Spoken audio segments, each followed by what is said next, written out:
everyone, welcome to my channel. My name is Oceana. I'm going to be sharing all of the books that I read in January, so let's get into it. The big doozy that I want to talk about, and I probably will talk about these for a little while, so hopefully you don't mind. I did read all 3 books of the Mark of the Lion trilogy by Francine, so I'm so proud of myself. It's a huge accomplishment because these books are very big, and I was a little intimidated by them, but oh, such good reads. So I started A Voice in the Wind in November, and I didn't finish it until January 2nd. So this book took me the longest to read because just around the holiday time I was focused on other things. It's not that it was a bad book.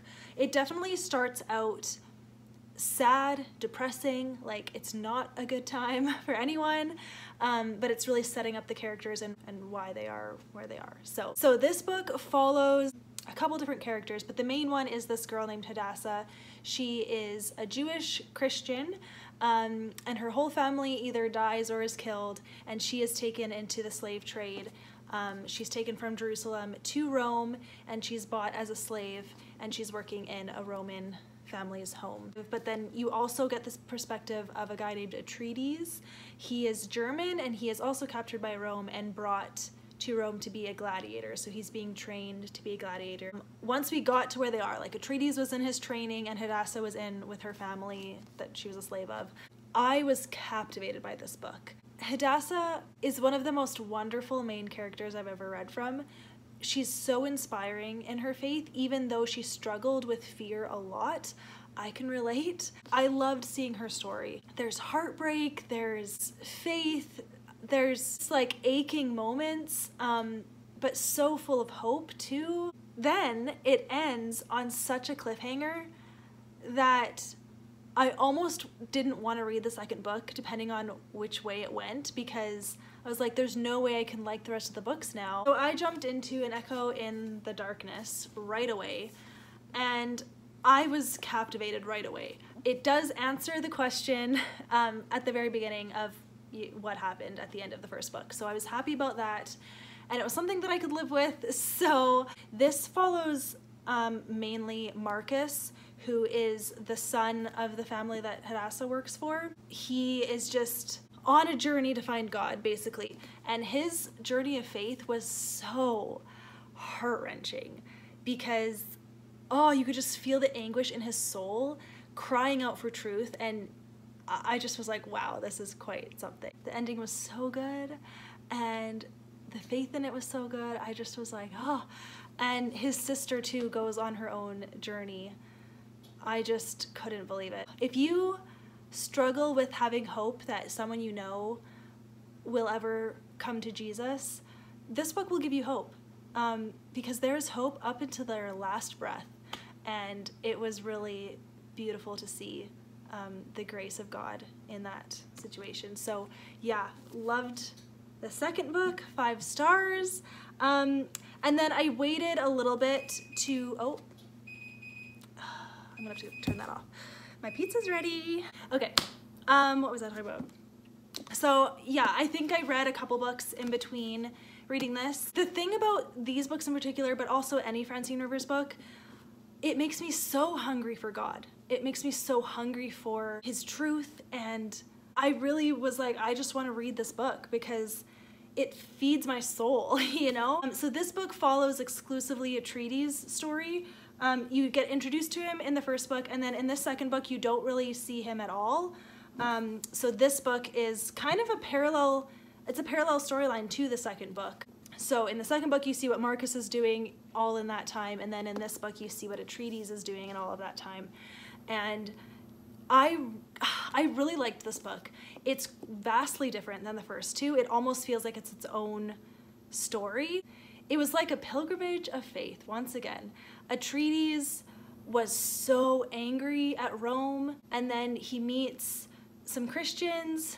He has a son that he didn't know about, and it's him discovering the truth of Jesus, and then he travels back to his homeland and tries to spread the gospel to his people, and his people live in a dark spiritual state. They believe in a different God, and they're basically worshiping Satan. And he tries to spread Jesus, and it's his mistakes, but there's just so much hope. That's what I love about Francine Rivers. Like, there's always hope in Jesus, and you might seem like you're being defeated and like you'll never come back from this, but then Jesus always makes a way, you know?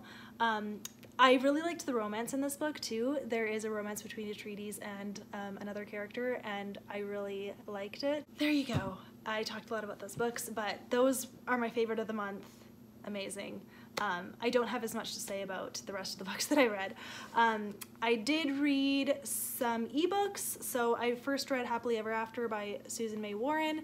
This is book 1 in a Deep Haven series, and I thought it was fine, but I didn't love it. I gave it 3 stars, but it was a nice kind of break from these more intense books. To be honest, I don't even barely remember what this is about. Yeah, so, you know, it was entertaining for the time, and it didn't really stick with me, unfortunately. Then I also read book 2 of the Deep Haven series called Tying the Knot, and I buddy read this with a friend from Goodreads, so that was really fun. Thank you, Nicole, for doing that. I really had a good time with you. And this book, I liked it better than Happily Ever After. There were still enough things that were like, okay, you know, not my favorite thing, that I gave it 3 stars still, but I did like it better than Happily Ever After, just because it felt like it had more depth to it. Still easy, fun read. Glad I read it. So, and then I included some children's books that I read for school, and I was like, well, I might as well add them to my Goodreads, you know, up my book count, but I won't talk about those. The other ebook that I read was Wishing on Willows by Katie Ganshert. I liked this book. It was really sweet. It also had like just a heart-wrenching story. These characters are flawed. They've gone through a lot of hard stuff. Life has not been easy to them. So you follow this woman who owns a cafe, and their town is struggling financially. Her cafe isn't doing so well.